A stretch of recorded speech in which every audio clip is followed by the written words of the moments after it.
मला वाटतं की संजय राऊत साहेब आणि पवार साहेबांचे अत्यंत घनिष्ठ संबंध आहेत. आश्चर्य संजय राऊत कसे बोलले. इतर कोणाला माहीत नसेल, पण संजय राऊतांना साहेबांची प्रकृती कशी आहे याची पूर्ण कल्पना आहे. सीमा भाग म्हणजे कर्नाटक आणि महाराष्ट्रामधला बेळगाववरनं झालेला सीमावाद हा मिटवण्यासाठी म्हणून शरद पवार साहेब सीमा भागातील कार्यकर्त्यांच्या आग्रहास्तव मंत्रालय म्हणजे विधिमंडळात आले. विधिमंडळात आल्यानंतर ती बैठक संपल्यानंतर आपल्या आमदारांनी कुठे बसायचं एनसीपी शरद पवार गटाच्या पक्षाच्या, तर कोणीतरी सहज सुचवलं ती सर्वात जवळ केबिन ती आहे, तिथनं जिनेत म्हणाले चला जाऊया. स्वतःच्या सोयीसाठी आम्ही गेलो. त्यात कुठला राजकीय हेतू होता तर शून्य. आता त्यांची प्रकृती कशी आहे, त्यांना एवढं चालणं जमेल का, हे सगळा विचार करून संजय राऊतांनी बोलायला नको होतं. अर्थात ते बोलले, त्याच्यावरती मला काही टीका टिप्पणी करायची नाही, पण साधं गणित होतं. जिना जवळ होता, केबिन जवळ होती आणि साहेबांना ते सोयीचं होतं. जे सोयीचं आहे ते साहेबांसाठी आम्ही केलं आणि आम्ही सगळ्यांनी मिळून केलं, कोणी एकानी केलेलं नाही. तर मला वाटतं की राजकारणात असं इतकं वैर म्हणजे आपल्याच प्रकृतीला त्रास होईल इतकं वैर काही कामाचं नाही ना. त्यांनी असं म्हटलंय की आता त्यांना पोटदुखी झाली आहे का डोकेदुखी झाली आहे हे मला काय माहिती. त्यांनी असंही म्हटलंय की याच भेटीवर राष्ट्रवादी काँग्रेस पक्षाची विश्वासार्हता कुठेतरी नाही, असं काय नाही. प्रत्येकाची विश्वासार्हता प्रत्येकाने टिकून ठेवायची असते. ती असल्या कृतीने भीतीने काय होत नसते. आता मला कोणाला वैयक्तिक टीका करायची नाही, पण इथे येऊन कोण मुख्यमंत्र्यांना कोण भेटतं तेव्हा मला विश्वासात घेतलं जातं का, असं काही नसतं. प्रत्येकाचा एक वैयक्तिक राजकीय, आणि ह्याच्यात आमचा 1% राजकीय अँगल नव्हता. एकनाथ शिंदे साहेब कॅबिनेटला बसले होते, त्यांना जेव्हा कळलं की शरद पवार साहेब माझ्या केबिनमध्ये आलेत, महाराष्ट्राची संस्कृतीचा सन्मान करत ते स्वतः आले खाली. त्यांनी एक शाल शरद पवारांच्या अंगावर घातली, नमस्कार केला आणि म्हणाले साहेब मी कॅबिनेटला जातो. साहेब म्हणाले नाही तुम्ही तुमच्या कामाला जा. आणि आपले गप्पा मारत आम्ही 20-25 मिनिटं बसलो, चहा वगैरे पेलो आणि बाहेर आलो. अनेक घटकांनी मध्य पाहायला पाहिजे असं होतं त्यांचं म्हणणं. म्हणजे एकंदरीत केवळ एकनाथ शिंदे शरद पवारांची भेट आणि सातत्याने भेट झाली नाही हो. मी आज इथनं जाहीरपणाने सांगतो राऊत साहेबांना, राऊत साहेब 1 मिनिटही भेट झाली नाही. 1 मिनिटही शब्दांची लेनदेन झाली नाही. अजून काय म्हणजे काय. सर एक वेगळा प्रश्न मिसिंग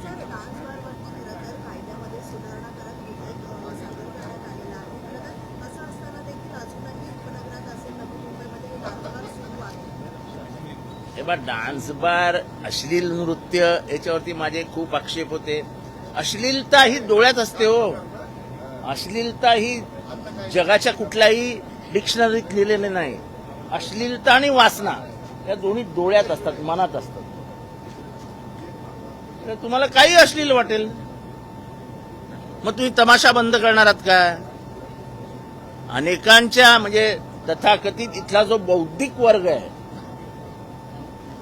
त्यांना वाटतं तमाशा अश्लील आहे. आमच्यासारख्यांना तमाशा ही लोककला वाटते. आणि ओपनली सांगतो मला तमाशा ही लोककला वाटते. आता त्या लोककलेला मारून टाकायची का.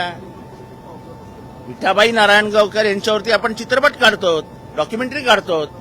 महाराष्ट्राची संस्कृती आहे. हे काहीतरी आपलं मॉरल पोलिसिंग. आणि मग पोलिसांनी मला हे काही मला तरी वैयक्तिक विचारतं मला अजिबात पटत नाही.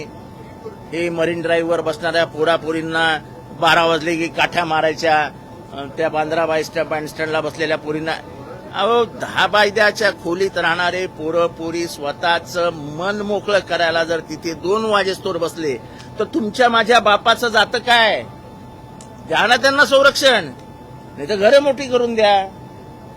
अहो माणुसकीचा थोडा तर भाग बाळगा. काय बालिशपणा. 12 नंतर कुठल्याही पोरापोरींनी बसायचंच नाही. अरे काय तुम्हाला चांगली 5-5 बेडरूमचे तुमची घरं आहेत, त्या बिचारांचे 1 बेडरूमचं पण घर नाही. मुंबईतले अनेक असे कुटुंब आहेत ज्यांचं घर 10x10 आहे, म्हणजे किचन, बेडरूम आणि हॉल सगळे एकत्र असतं. 5-5, 10-10 जण घरात राहतात. शेवटी तेही माणसं आहेत, त्यांनाही भावना आहेत. कमीत कमी घरात काय चालू आहे हे बोलण्यासाठी तरी ते चौपाटीवर येऊन बसतात. आता हे सगळं हे मॉरल पोलिसिंग करून आपण काहीतरी सामाजिक सुधारक म्हणून पुढे चाललो आहोत असं जर कोणाला वाटत असेल तरी मला माहित नाही इतरांचं काय मत आहे. माझं स्पष्ट मत आहे की हे करू नका. बाबासाहेब मिसिंगचा जो प्रकल्प आहे त्याचं महाविकासाकडे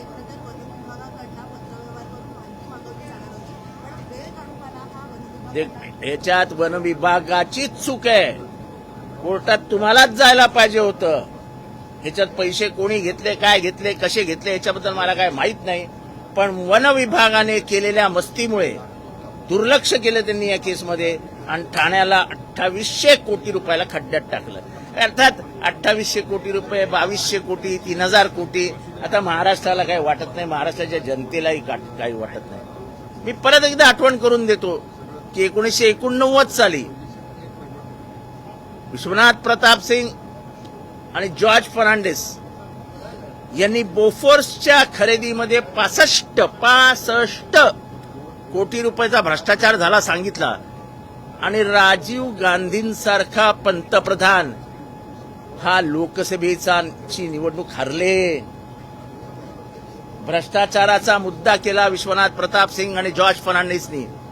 65 कोटी या महाराष्ट्राच्या राजकारणात गेल्या 3 वर्षात कमीत कमी 20,000 कोटी रुपयाचे घोटाळे बाहेर आले. अगदी सुप्रीम कोर्टाने एक 3,000 कोटीचा घोटाळा पकडून दिला.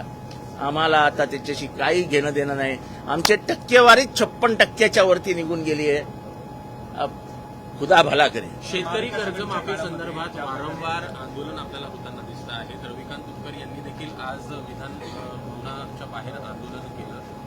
काही जे काय आपल्याला काही पडले असं आहे की आम्हाला इतकी मेजॉरिटी मिळालेली आहे की आता तुम्ही आमच्यावर टीका जरी केली तर आम्ही बघून घेऊ असं नाही. म्हणजे मला कळतच नाही महाराष्ट्राच्या राजकारणामध्ये जो एक दुसऱ्याचा सन्मान करायला पाहिजे जी प्रथा आणि परंपरा महाराष्ट्राने बाळगली आहे ती गेली कुठे.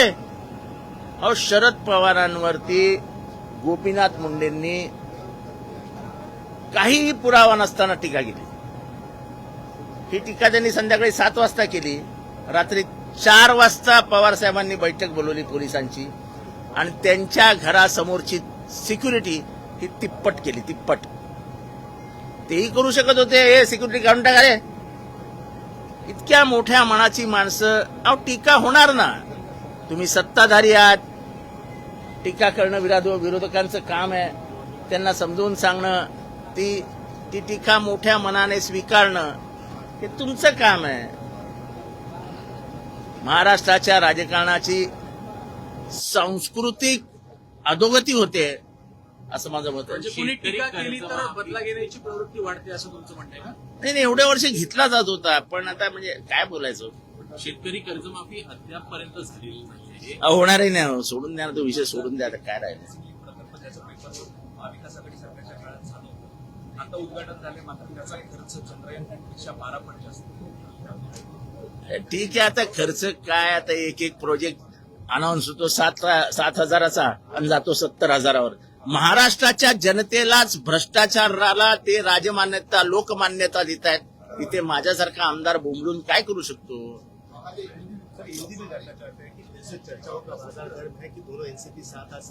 आप चर्चा करते रहिए, उसको गर्म करिए, उस पर चाय रखिए, चाय रख के आप पी लीजिए. हमको उससे कोई लेना देना नहीं. रोहित पवार आप लफ्जों में बताया कि ना तो हमको किसी पार्टी से कुछ लेना देना नहीं है, हम अकेले ही है, अकेले ही रहेंगे और अकेले ही लड़ेंगे. अगर हमारी चर्चा चालू है तो आप चर्चा करते रहिए. हमको ना उसका गम ना पछतावा. पवार साहब से मुलाकात की गडकरी साहब ने और बताया नहीं पार्टी में अपने ना सुमित्रा महाजन जी को बताया ना भारत पवार को बताया. अरे हमको क्या लेना देना है कौन किससे क्या मिलता है. आप मुझसे मिलते हो, बताते हो क्या पत्रकारों को कि आज जाके जितेंद्र से मिलके आया.